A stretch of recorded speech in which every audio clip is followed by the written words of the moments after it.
খবর সবার? সবাইকে অনেক ভালোবাসা জানিয়ে আর একটা ভিডিও শুরু করছি।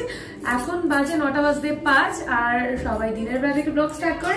আমি করছি রাত্রবেলা থেকে। মানির সাউন্ড তোমরা জানি না শুনতে পাচ্ছ কিনা, ভীষণই কান্না করছে।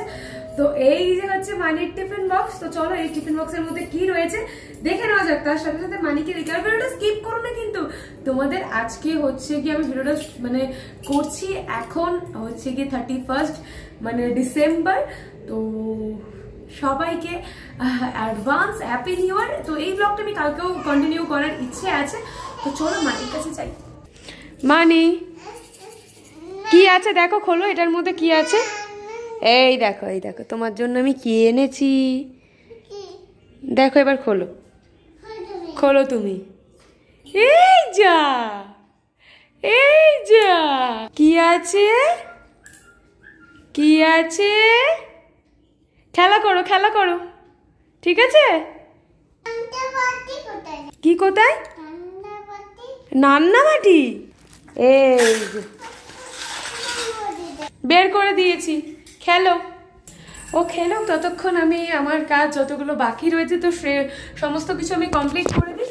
তো তোমরা ব্যাকগ্রাউন্ড দেখে তো বুঝতেই পারছো আমি বাড়িতে নেই। মানিকে স্কুলে ভর্তি করার ব্যাপার রয়েছে, আর সূর্য বাড়ির থেকে অনেকটা দূর ডিস্টেন্স হয়ে যাচ্ছে বলে সেই কারণে সূর্য আর আমরা ডিসিশন নিলাম যে পৌষ মাস হোক আর যেখানেই যাই হয়ে যাক না কেন, যেহেতু আমার এই মারণ ব্যাধি বা আমার এই রোগের পেছনে শুরুর থেকে আমার মানে কি বলবো ফ্যামিলিকে তো নিঃস্ব করেই দিয়েছি, সেই কারণে সূর্যকে তো ওখান থেকে মানে আমার বাড়ির থেকে ওর কাজের জোনে যেতে গেলে 200 কিলোমিটার যাওয়া আসা হয়ে যাচ্ছে। ওই জন্য যেখানে ওর সুবিধা হবে সেই জায়গায় আমরা চলে এসে মানে যেখানে স্কুলও রয়েছে একদমই স্কুলের পাশে, মানে স্কুল সামনে, আমরা স্কুলের পেছন দিকটাই রয়েছে।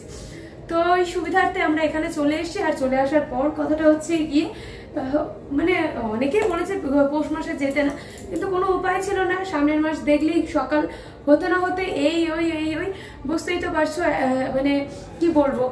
তো ওই জন্য আর শুধু চাপ নিতে পারছে না। তো যাই হোক, মা ওখানে রয়েছে আর আমরা এখানে চলে এসে মানিকে নিয়ে। তো মানির একটা ফিউচারের ব্যাপার রয়েছে, আমি চাই না যে আমার এইটার কারণে বা ফ্যামিলিকে তো নিঃস্ব করেই দিয়েছি, তারপরে আমি মানিকে চাই না কোনো রকম মানির ক্ষতি হোক। তো ভেবেছিলাম ফার্স্টে মানিকে হস্টেলে দিয়ে দেবো, কিন্তু তারপর ভাবলাম এতটা নিষ্ঠুর আমি কীভাবে হতে পারি। ওই ছোট্ট ফুলটাকে ছাড়া আমি থাকবো কিভাবে আমরা সকাল কিভাবে হবে, কিভাবে খাবো, কিভাবে কি করবো, এসব ডিসিশন আমি নিয়ে নিচ্ছিলাম বা মাথার মধ্যে আনছিলাম। তবে এগুলো ভুল ডিসিশন, এগুলো আমি একদমই নিচ্ছি না। ও একদমই ছোট, ওকে এখনই হোস্টেলে দেওয়ার কোনো চিন্তা ভাবনা আমি করিনি। তবে আমি খালি ভাবি যে আমার মনটা মা, তো ভয় লাগে আমার কাছ থেকে যদি কোনো রকম কোনো ক্ষতি হয়। তো এইসব ভেবে যে আমার শরীর খারাপের জন্য ওকে বারবার সূর্যকে আমাকে নিয়ে যেতে হচ্ছে, গিয়ে 10-15 দিন আটকে পড়তে হচ্ছে, তখন ওর পড়াশোনার দিক থেকে অনেকটাই ক্ষতি হয়ে যাবে।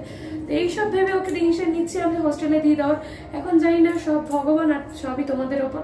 তোমরা সাথে থেকো, পাশে থেকো, কি করব না করব যতটা পারবো।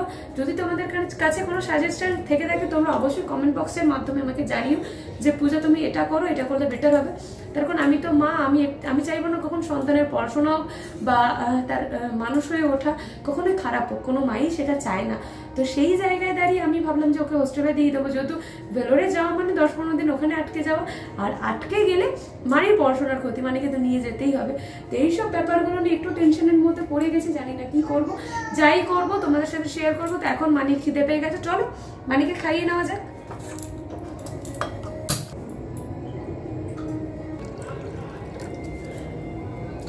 আমি মানির খাবারটা গরম করছি। মানির ওকে স্যালাক্সটা দেবো, চেরি গ্রোটা দেবো, তো ওটার জন্য জলটা গরম করছি। তো গরম করে নেওয়ার পর ওকে আমি গুলিয়ে খাইয়ে দেবো। আর এটা দেখতে পাচ্ছ, এটার মধ্যে রয়েছে স্প্রাউট বানাতে দিয়ে দিয়েছি, আর 2-3টে মতো অ্যালমন্ড রয়েছে। মানিকে খাওয়াবো, খাইয়ে দিই। আর দুপুরবেলা রান্না করেছিলাম আলু ফুলকপির তরকারি আর গাজর দিয়ে, আর একটুখানি সামান্য পেঁপে দিয়ে আর ধনেপাতা দিয়ে মসুর ডাল করেছিলাম আর ভাত করেছিলাম, আর কিছু করিনি। তো ভেবেছিলাম সূর্য আসলে আমি ওকে হচ্ছে কি বেগুনটা ভেজে দেবো। তো বেগুন আর ভেজে দিতে পারলাম না, যেহেতু ও তো আসলো না। আমি ভেবেছিলাম হয়তো তাড়াতাড়ি আসতে পারবে হয়তো, কিন্তু তাড়াতাড়ি আর আসতে পারলো না। ওগুলো যে আমি এত তাড়াতাড়ি যদি চলে যাই তাহলে সমস্ত পরপর একদম ইএমআইগুলো রয়েছে, ইএমআইতে অসুবিধা হয়ে যাবে। তো সেই জন্য যাই হোক, যেটা আর কি হয়, একেবারে নিঃস্ব করে দিয়েছি পুরো পরিবারকে আমার এই ক্যান্সারের জন্য। তো চলো মানিকে খাইয়ে নি। মা ঠিক চলে আসবে।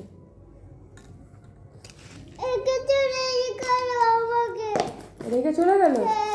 চলে আসবে মা।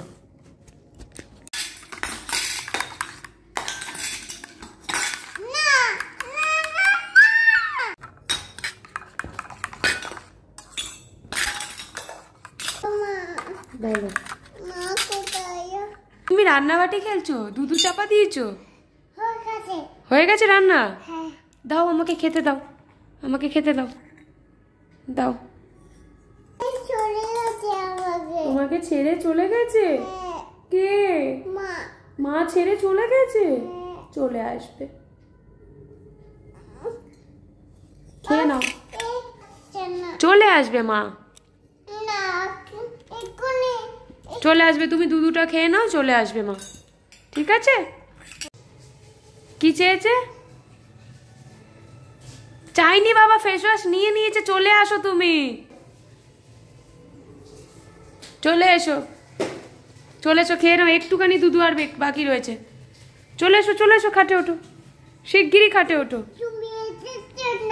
হ্যাঁ কি?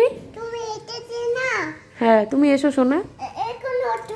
আচ্ছা ওরকম ওঠো, বসো, বসে খেয়ে নাও জলদি জলদি।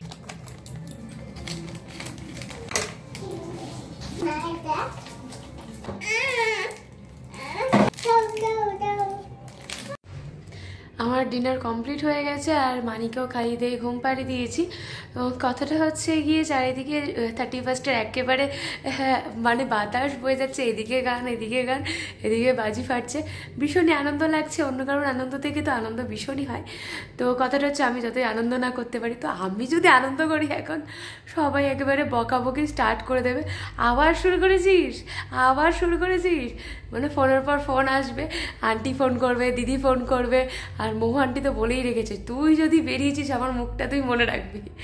তো যাই হোক, সেটা পরের কথা। আগে সুস্থ থাকলে, বেঁচে থাকলে, শরীরই তো আসল সম্পদ। বেঁচে থাকলে দেখা যাবে আনন্দ এখনও সারা জীবন রয়েছে। তো মানিকে নিয়ে সেই আনন্দগুলো কাটাতে হবে কি, তাই তো? কমেন্ট বক্সে জানাও তোমরা। তো এখন হচ্ছে গিয়ে মানিকে আমি ঘুম পাড়িয়ে দিয়েছি, যেহেতু ও মানির আবার ডাইপার নেই, তো এখন ওর বিছানার মধ্যে টয়লেট করে দেবে। রাত্রেবেলা একবার হলেও টয়লেট করে, তো যদিও টয়লেট করেই ঘুমিয়েছে, কিন্তু টয়লেট করে দেওয়ার চান্সেসটা রয়েছে।